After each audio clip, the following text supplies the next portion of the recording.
Hey everyone, welcome back to Zero Sum Game. I'm your host, Sohan Sanka. I'm the head of go-to-market here at Reacher. For those who aren't familiar, Zero Sum Game is a podcast where we interview the top execs and founders in social commerce and e-commerce. Today, we have Elsie, founder CEO of MomentIQ. He's a multi-exited entrepreneur, multiple TikTok companies as well. And we're gonna be diving into some of the fundamentals on TikTok Shop. Think analytics, basic content strategy, and those kinds of things. Excited to be here. Thank you for having me. Of course. I think the first tip is recognize that this is a channel that takes time to see the ROI. Don't expect it right away. Yeah, that makes sense. Can you tell me a little bit more though?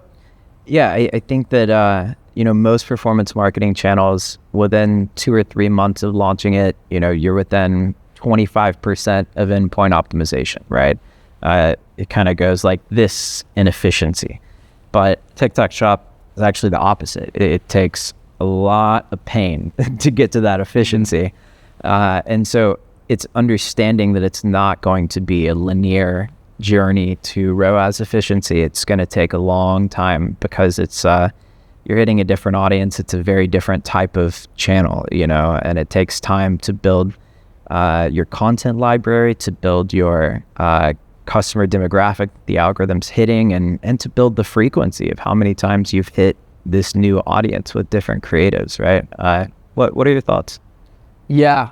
For me, I fully agree. I think the time frame is really important. And I think at the beginning, sucking up, leaning into that pain, you can't be short-term oriented on TikTok Shop. I also think you have to let go of like any sort of media buying principles where it's like, I need a 2.5x ROI with this creative concept here. Like, you have to burn cash to test and figure out what works. And it's not going to be the same as hitting your marketing funnels or different landing page designs or converting different offers for affiliate marketing with traditional. Like, it's going to be a bit more nebulous. It's going to feel like a black box at first, but as you start to run GMV max and ads on top, you're going to bring back more data into your tests and get closer to traditional affiliate marketing, performance marketing. 100%. First thing I would tell brand new TikTok Shop seller is send samples. Send a lot of samples to a lot of creators. Go at it from a volume perspective. The sample seeding sub-channel of Shop is always going to be the most efficient, right? And so I think a lot of times sellers come in with this idea of, I am only going to seed samples to creators that are, home creators that are 50,000 plus followers or whatever. Like, take all that out. So many of these creators actually sell omni category. They're multi-cat or multi-category. And so you'd be surprised like what works for your brand. And in the early days, you can't really afford to be picky because you have 0 sales, 0 reviews, right? Like, just ship it and sell, move volume and get content out, build your library. And over time, you can afford to be more selective as you bring more value to the creators through the increased sales, increased reviews that you have on your products. That brings better conversion rate. But the first thing is just ship volume of samples, like outreach volume and also sample send volume. So when you're thinking about number of samples and types of creators, like what would that sort of look like in the first month? Yeah, I think it's at least 500 samples per month, if not more. Now, there are exceptions. I mean, we have electronics brands that are $200 AOVs. For sure.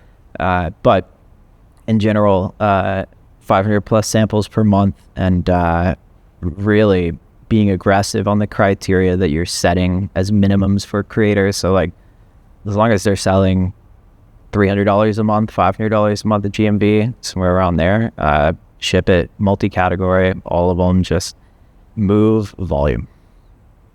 Gotcha, that makes sense. What do you think? Yeah, I would say the first thing is picking the right product. I think a lot of times for TikTok Shop, you have to, your margin gives you flexibility in how you can incentivize creators. For instance, different commissions, different levels of discounts you can offer. If you want to toggle your GMV max ROI target, which is essentially just allows you to spend either to a break even or higher, right, to get volume going, you need to have extra margin in your product to make those sacrifices in the early days. So how big of a sacrifice can you make with a product that's fit well for the industry. Also doing things looking at social listening and competitors, and is this a saturated category or highly competitive, and then layering in that sampling strategy, right? If you don't have your inventory and ops tied up in a way where you can give those samples, then I'd argue the margin is sort of meaningless there. 100%. Totally agree. Yep. I think the most important analytics for brands to be tracking are count of samples that you're sending, the amount of volume that's going out on short video posts, the ROAS of GMV Max ads on a product level, and then ROAS as a whole on top of GMV. I mean, GMV is the basic one, right? But and looking at that over time, instead of looking at it as a static, here's where I am, here's what it is, look at it on a week by week basis and see if you're making progress, right? Yeah. It's all about the momentum that you're building. It's all about the snowball that you're building. And as long as those are moving in the right direction, you're on a good path. I think another thing that's important to look at is product level views of all these analytics, right? Like, I think sellers oftentimes think about shop as I'm building my shop, right? Which it leads to a little bit of a misinterpretation of the data because they're looking at the blended shop as a whole. But in reality, you're building hero products one at a time through this process. And so all of those metrics I just stated, you want to splice them by product to see how the products are growing in their life cycle, right?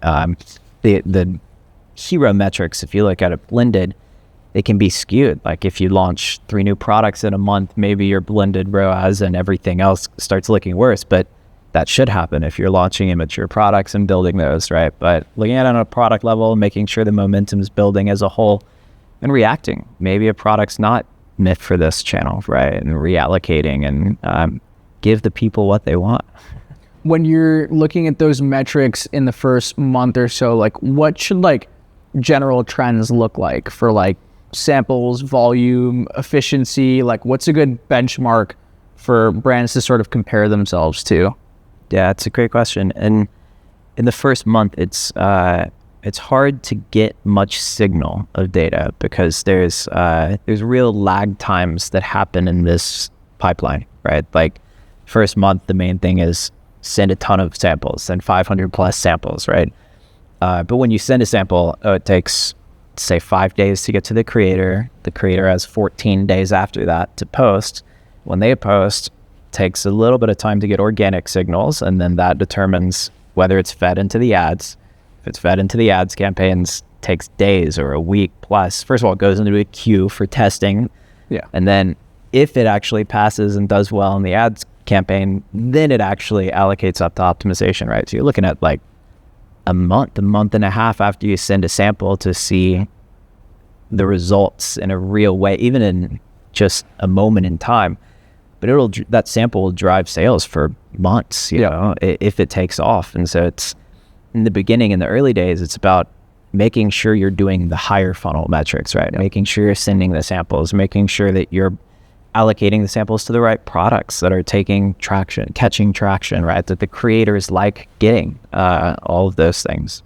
So making sure. So those metrics are basically just making sure that you're doing your traditional activities to build momentum with your creators that well received, things like that. Yeah, and if you do the higher funnel metrics right, if you master the process and master the allocation between products, right, and you're doing the things that you need to do to be successful, the other things will fall through, right? And you have to trust that in the early days because you're not going to see the signal from the data in the early days. But once you get the signal, then you reallocate, reprioritize accordingly. Yeah. No, that makes sense.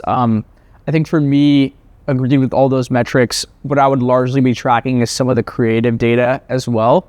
The earlier days, what you're also testing, which is a bit more qualitative, is your creator profiles and your content formats. So while sales might be the obvious thing you want to track, click-through rates, if they are being boosted in GMV Max, 2-second video view rates, which basically just means like, hey, are people scrolling past your content or is there something that's capturing a specific person's attention? So those 2 things and general engagement data like comments or shares or saves can lead, like those can be like intent signals that someone may convert later and that you're on the right track. 100%. All right, everyone. That's it for now. Alex, thanks so much for attending. Thanks for having me. This is awesome. Of course.